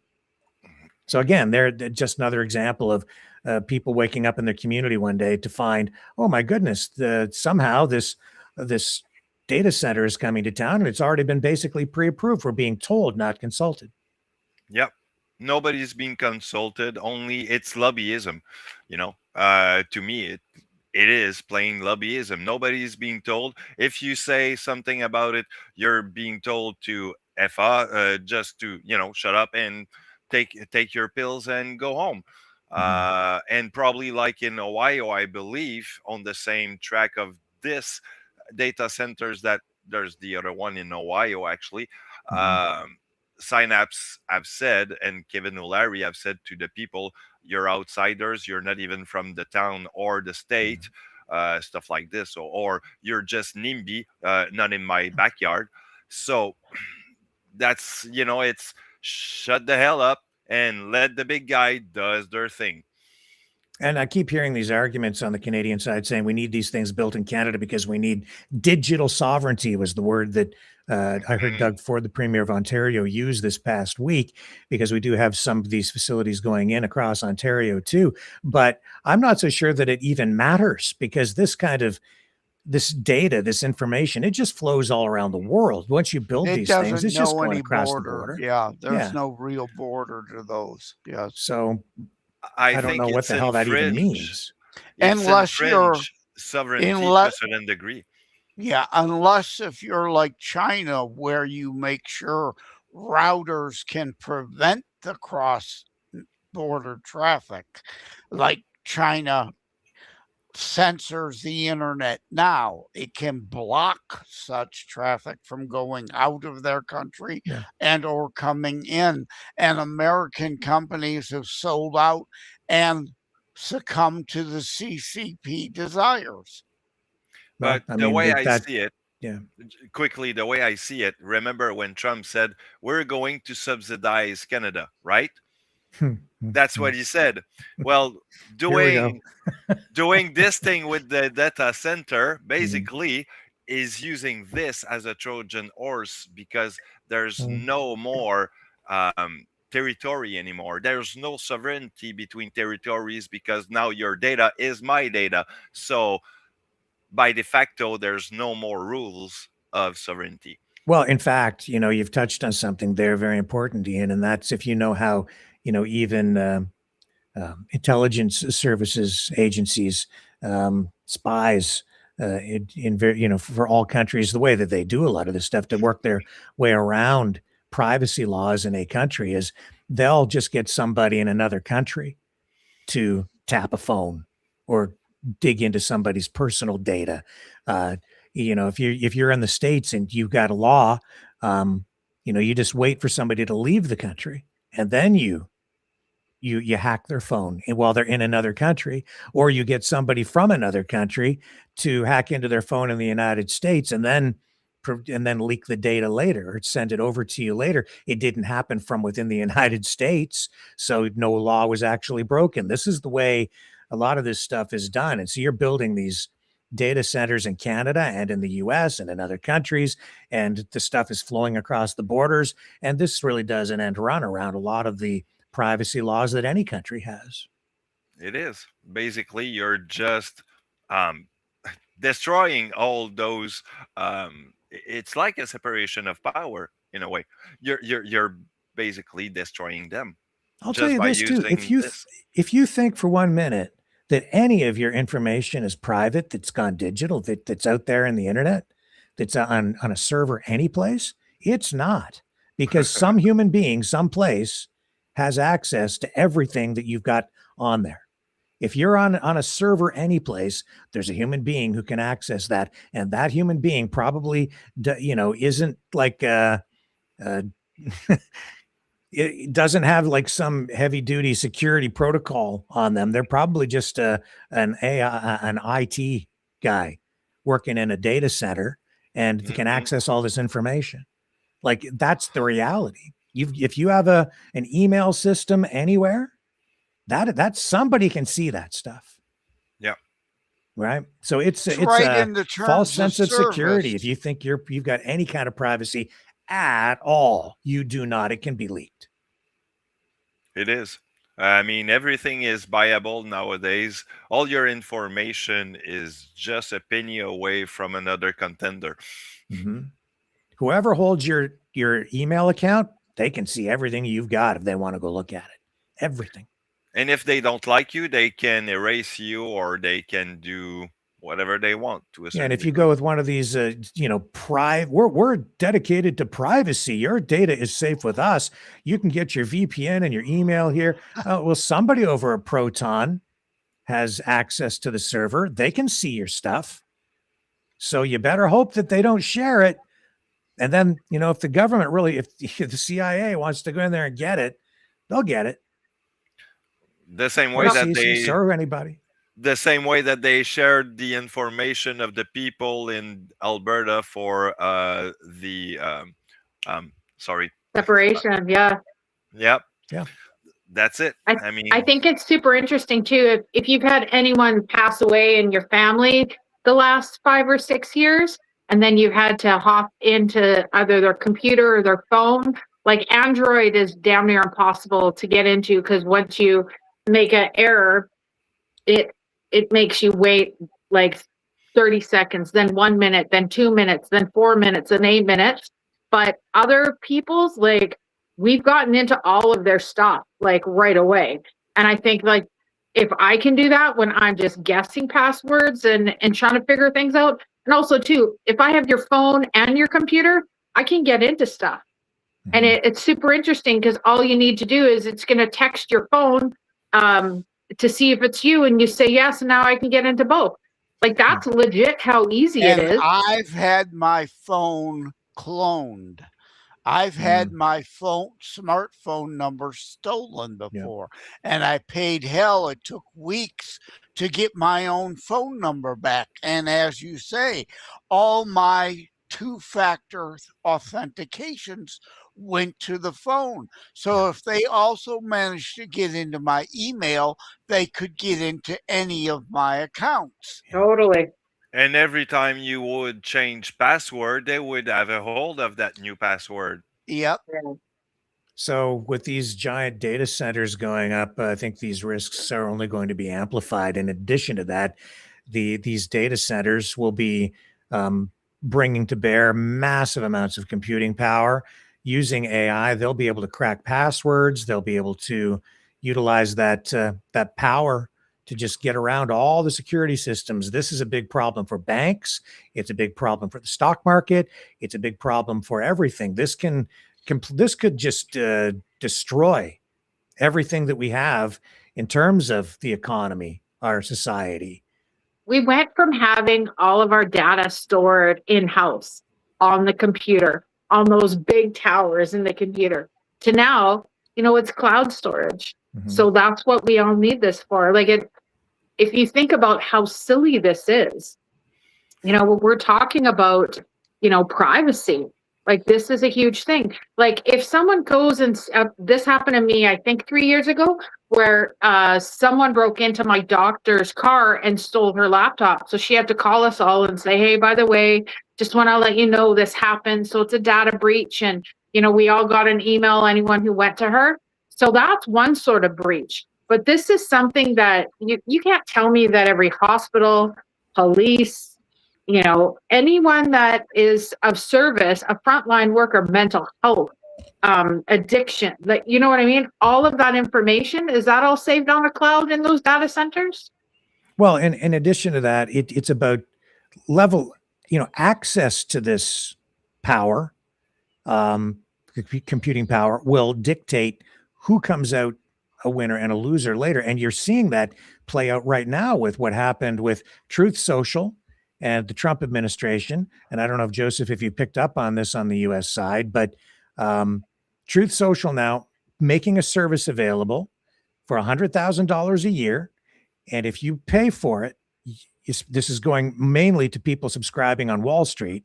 They get the Truth Social posts from Donald Trump just, seconds faster than anybody else, because they hook up to a line that gives them the information quicker. And then they combine that with artificial intelligence to take that information and then determine what kind of impact that statement from the president is going to have on the stock market, so they know whether to buy or sell. So that in itself rigs the market, gives them an unfair advantage where they are always going to win always. And when you're investing, or I'm investing, thinking that we're investing into a fair system, it isn't anymore. It's completely rigged. The big guys with the big money to spend like $100,000 a year to get it even just seconds faster, because they've also got the computational power behind it through AI to determine the outcome before anybody else, before it ever happens. They're predicting the future. Is what they need to give Martha Stewart money back then. That's no fair that she went to jail for insider trading and that now all of these people are doing the same damn thing. They should financially give that poor woman money back. But anyways, fact, I got to sneak off here because in normal times, this would be a crime. This would be totally convictable. He'd be in jail. Trump. Thanks so much for having me tonight. I'll be on with you guys again. I got to sneak off. Thanks, guys. Yeah. I got to go warm up some spaghetti, so I'm going to drop off too. Not you too? Mm-hmm. Yeah. I need to warm up some spaghetti, so I'll see you guys later. Take care. All right. We'll wrap up for tonight. Yeah. I probably should rock and roll too in the next 5 minutes. Okay. Well, anybody got a final comment? Yeah. I really sucked today shooting. I did 2 matches, and I don't know where my head was at after I had a top score last week. I've drifted, and I know that's off topic, but I needed to vent. Had a great time, Rick. I think that the data centers and AI present humanity with a problem that we may not be aware of, and we're just rushing in. It could be a forest fire, and we're running into it. It could be beneficial. I'm not sure. Like, you look at nuclear fission as an example. You can either use it to kill a lot of people, or you can use it to have a very small footprint and give energy to a lot of people. You can use it to, I think they use them in isotopes for MRIs. So I don't know what's going to happen with AI. It's one of those double-edged swords. If we run in there, it could be like Ian had said, a nuclear bomb, right? It should just blow everything up. Or maybe it'll help a lot of people and create an MRA machine or something that'll help us, like a nuclear power plant. I don't know. So I'm against them until I know more about them, right? That's me. Thank you for having me. Nuclear did some great final thought? Nuclear did some great things. In case of we don't know, I mean, it's all in medical. And to say something about what Angie said about the evolution of the cloud, if you will, well, that was selling you efficiency for your security. So basically, it's another technocrat kind of plan. There you go. And with that, we will see you guys back here tomorrow night, 7 p.m. Eastern. On the flip side. Flip side. Hey, take care, everybody. Yeah. Bye for now. Nice seeing you.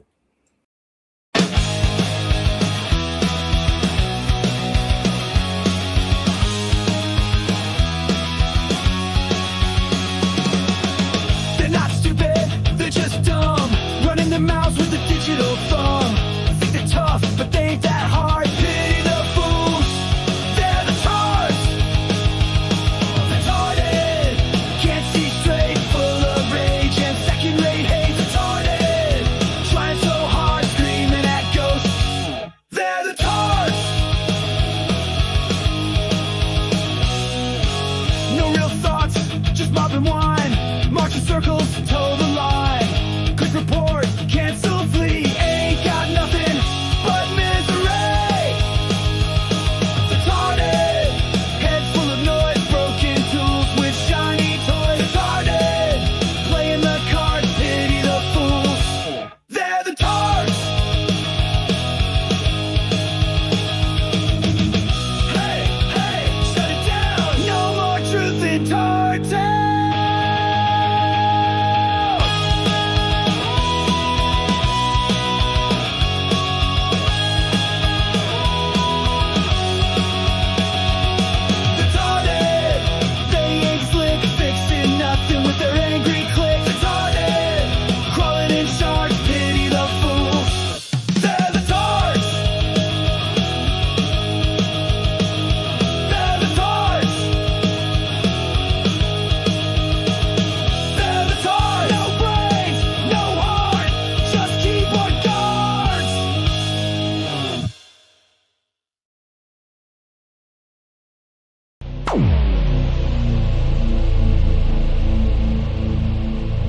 This has been a Maverick Multimedia production.